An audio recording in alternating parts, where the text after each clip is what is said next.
Ajá, exacto, no nos bajamos nada más.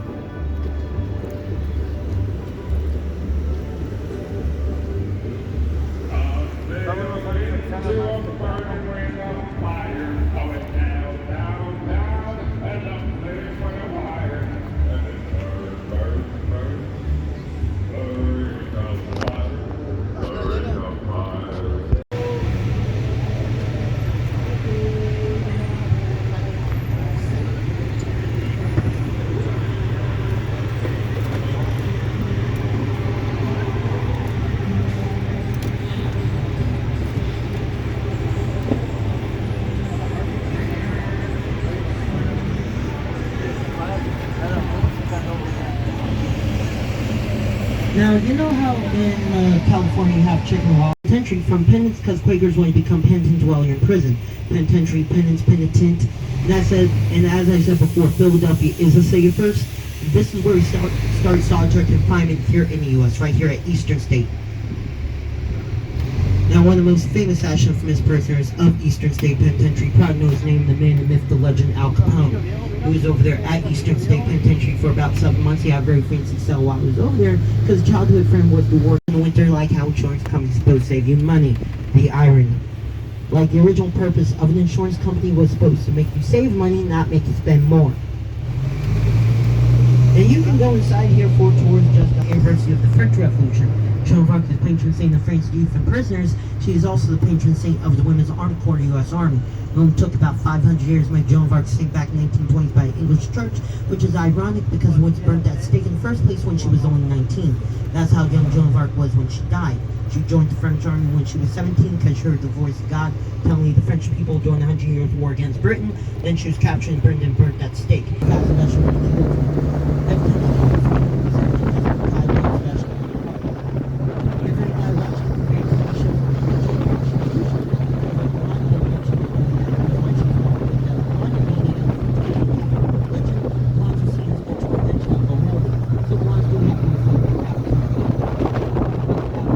January 6th. Yeah, that's Joan of Arc's birthday. I'm not making that up. January 6th, 1412. The irony. And fun fact about the first rocket, Sylvester Stallone didn't go up all these steps in the first movie. He only went about 10 of them at the top because he had to film that montage over and over again. He had a small budget for the movie back then. So if you can go up all these steps in one go, you're better shape than Rocky is. And in November, we're going to have the Rocky Run, which is a marathon we have every year going from South Philly all the way here to the RPC steps. So if you want to know how long it took Rocky to do that whole entire run, go straight montage, do that marathon. And honestly, they should have a Rocky statue because Carl Weathers passed away back in February last year. Rocky and Apollo. Like you can't have Rocky without Apollo. And fun fact about Carl Weathers, he posthumously got his star in the Hollywood Walk of Fame back in August last year for sports newscasting. Our buses, that's on you. Yes, for stop 12, Rocky.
mind blocking somebody?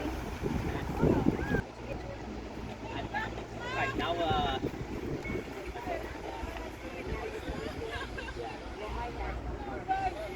No, no, no, no, no, no, no, no, no, no, no, no, Rocky 2. But it's gotta go.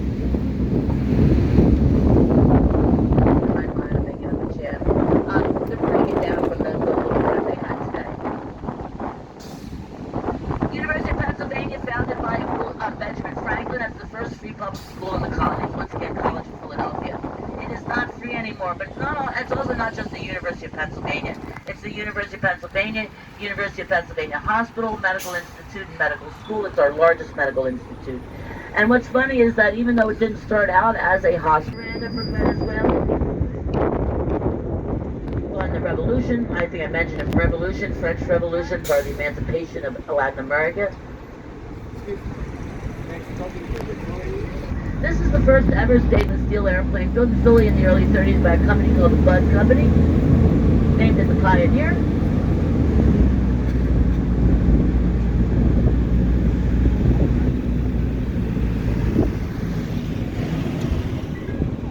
Please watch your step, folks. You're welcome. You'll roll it. Amazing what people can do. Pretty mural on the left. The Comcast buildings are down Arch Street to the left. Going over the bridge here. There's some commuter trains that are coming underground or going out from underground. You go to Suburban Station, Reading Terminal Market Station, but they'll go through 30th Street Station, 10 blocks to the right, where you catch Amtrak today. Not the largest Amtrak station in the country. You can't really see all of it from here, though, on the right. Anybody from West Market Street, the Punisher, you can sit down at very fine dining experiences. There's just big steakhouses around as well. Lots of places for good seafood. Rittenhouse Square, one of the original parks, very pretty landscape square, a couple blocks to the right. Comcast building, and reflected in that building is One Liberty Place itself. Picks up the whole front of it, and I don't know exactly how that works. I guess the mirrored windows are tilted or whatever in this great way. I don't know if they did it on purpose either. Here's One Liberty Place on the right. There's a Two Liberty Place as well, built afterwards, diagonal, can't see it from here. Lots of different buildings down the side streets, different ages, sizes. Sometimes you do, but you don't usually get the swath of redevelopment on the side streets. The building comes down over the ages, years, another one gets put up. Claus Ogenberg was the sculptor. Everything he did in his career was some small object, everyday object made very large, made out of steel. If you went down Broad Street in the other direction, we're going to be on South Broad Street in a moment, to the north, outside of the Academy of Fine Arts, he has a great big paintbrush. I saw them. Get all the underground transportation down our trolley lines. Underneath Broad Street, the subway goes the whole 13 miles today. The commuter trains are here. Of course, all the things go in different areas once they leave this area, but that you can access everything below you want. He doesn't emigrate to Philadelphia on purpose. He's a French sailor during the Revolution. He's not in the Navy. He just gets stuck here, and then he makes it his home. Might as well. The Revolution's going to last a while. He becomes part of the revolutionary movement. He also becomes very wealthy, even though he has a beautiful bank building on the left. If you go in that building, absolutely gorgeous. Anybody for Broad and Walnut? That is stop 19 on the big bus map. Broad and Walnut. No one's getting out. Some blocks to the left at 9th Street is the Walnut Street Theater since 1809, the oldest theater in the U.S. The Forest is down there. The Bellevue and the Stratford opened this hotel together in 1904, known as the Grand Dome of Broad Street. Our next stop is stop 20, Broad and Locust Street, Doubletree Hotel, lots of shops and restaurants. No one's getting out. Academy of Music opened in 1857. The old people went to operas that had never been to operas before constantly. They were loaded every time to theaters. This year, the opera company is taking over a department store building that's closed down. And it's a good thing because we don't know what's going to happen to the building. It's a certified, but so is the pipe organ inside that building near City Hall. It's the largest completely functioning pipe organ, and they're going to host other types of music and stuff. Okay, let's turn around and look at City Hall. The tower's right in the center. That's why it doesn't look like that on Market Street. Philadelphia has lots of neighborhoods. But early American buildings have to be 1830 or earlier. That's not that bad. Philadelphia's got more of them than anyone. 30 Franks on the left-hand side. That building's not so old, probably 1910. But 30 Franks was easy before it got to be a official bar in 1933 when Prohibition. Little buildings aren't necessarily colonial in age. And colonial buildings don't necessarily have to be little. Buildings for Jefferson Hospital. We'll end up passing Pennsylvania Hospital. Once again, the first time we get on the other side of 8th Street, we've grown out of our edges there by the time of the Revolution. Antique Row on the right-hand side, most of the stores are. A lot of the antique stores closed, or not closed, but were replaced by other types of stores. Watch your heads. The antique stores originally opened in the late 1920s. Anybody for Tesson's Pine Antique Row. The Magic Garden, not far from here, a unique art installment of sort of crazy, kooky, mosaic, 3D kind of garden place. No one's getting out. Now, by the time you get on the other side of 6th Street up on South Street, you get a lot of restaurants and shops, a lot of turkey shops, lots of places people hang out in Philadelphia. People come from all over the city, outside of the city, especially teenagers hang out on South Street. Not just teenagers, there's other good restaurants, bars. Pennsylvania Hospital is going to be on the left-hand side in the next block, opened in 1752 for relief of the poor. Meant that if you didn't have money, you're going to still get any treatments, operations, medical care that they're able to give you. Operations flailing around, they didn't want to hold you down, tie you down. They would prefer if you smoke opium until you pass out. Well, that's a lot of banged on the head. We will put a flat stick wrapped in leather in your mouth. Now all that's going to do is hopefully stop you from breaking your teeth or biting your tongue while you're biting down in pain. They didn't hit you twice, so if you got hit by the mallet and you woke up, they didn't think it was safe to hit you twice. But I will say that my opinion is don't hit anyone with mallets, let alone on the head. That's just my thought. This neighborhood called Society Hill after the Society of Free Traders, a trade company from England. Neighborhoods of all kinds of sizes and shapes, but this is just a little rectangle. Front Street to 8th Street, 2 blocks on each side. Most of the buildings in this neighborhood are early American. You start seeing big stones as decorations in the buildings here, like here, not early American. Now stones are used in quote-unquote early American buildings, but not as a dirt, just as a decoration like that. Little stone home, or half stone. Did anyone want to get out for South Street? Shops and restaurants. You're all right. Watch your step. I say watch your step constantly. I worry all the time. I've fallen often. I've fallen down the steps twice. That church is built in 1791. Just built in 1899. Third church is 1960. Little synagogue on the left. There's full-grown synagogues in Philadelphia, big Jewish temples, there's mosques, there's just a few blocks up to the right on Washington Avenue, there's a big Buddhist temple, Hindu places of worship, all types of religions, some you've probably never heard of, some strange Christian religions as well. Until after the Revolution, we were guaranteed freedom of religion. Lithuanian Catholic Church, unfortunately, is closed. Old Pine Street Presbyterian Church, or Church of the Patriots, for all the revolutionary soldiers buried here. Most of these soldiers buried here were prisoners of war from the time of the occupation of the British. The British used this building as a stable, or pews for firewood, pretty much destroyed all the inside, as well as other buildings abused the population, hung out with the wealthy loyalists, took the wealthy loyalists with them when they left. The British, and what those are the officers doing this? They did not St. Peter's and Prince, they were hiding in churches during the Revolution, not afterwards, so. Little rooming house on the left-hand side, the smallest national monument in the country. Loads of rooming houses around Philadelphia. I mean, the British took over our malls, freedom establishments sitting on the left, the left in Manhattan, some kitchens, joint gardens. Last chance for South Street on this ride. No one's getting out. Here's Novak's Argentine Steakhouse. I like this place just in case anyone wants it. Head House Square, New Market, originally 2 blocks long, called New Market because it didn't open until 1745. Philadelphia got so busy so quickly, there was an 8-long pavilion market that got excavated all in order to put in the Highway 95 down there. Use some of that earth to make extra flat land space along the Delaware River. The master chip is the Mushalula restaurant in the town. Longest, fastest, most decorated battleship in the U.S. They do amazing tours. You can also tour the Olympia, old U.S. cruiser with the yellow stacks there.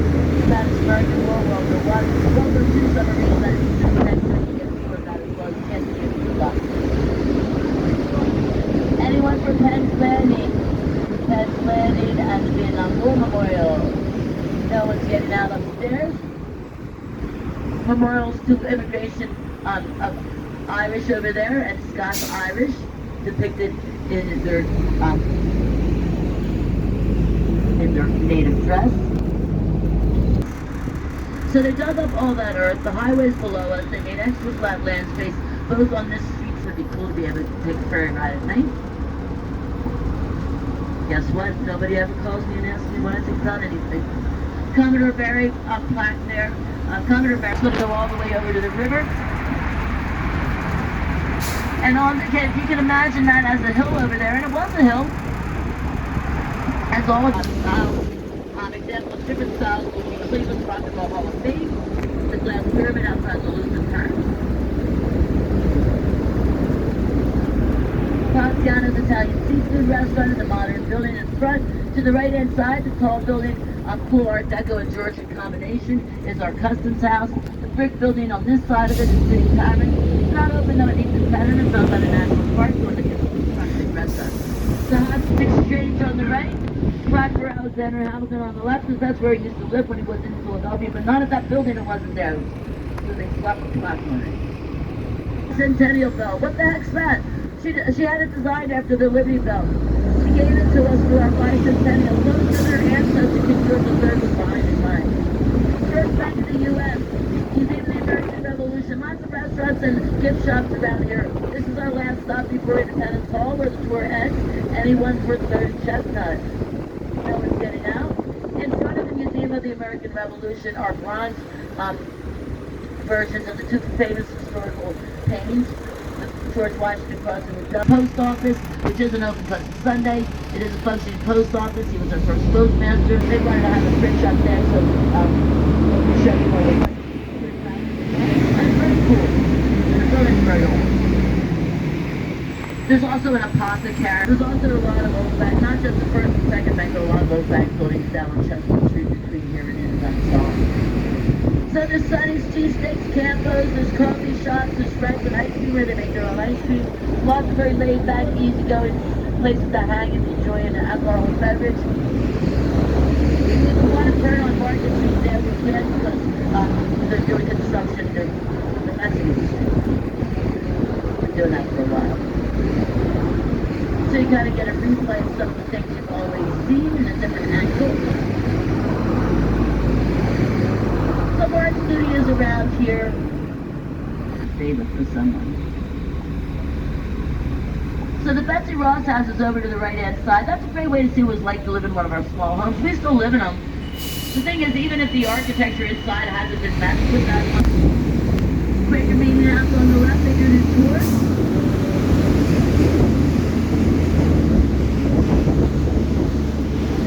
Might only be doing this for one day, but it's begun to drive the streets that I go by instead of these things standing back my buddy Ben.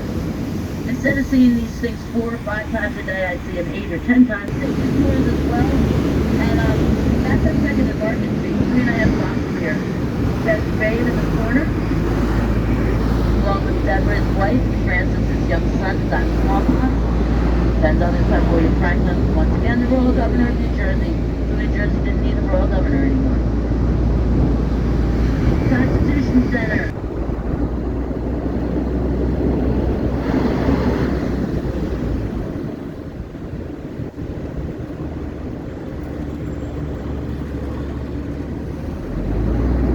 There's a visitor center on the left. If you haven't been in there, lots of information, pamphlets, people to speak to, maps, places to get tickets for things other than even here.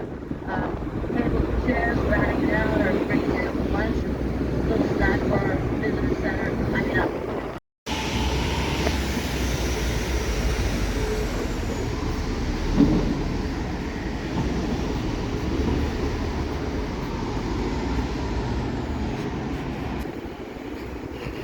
God.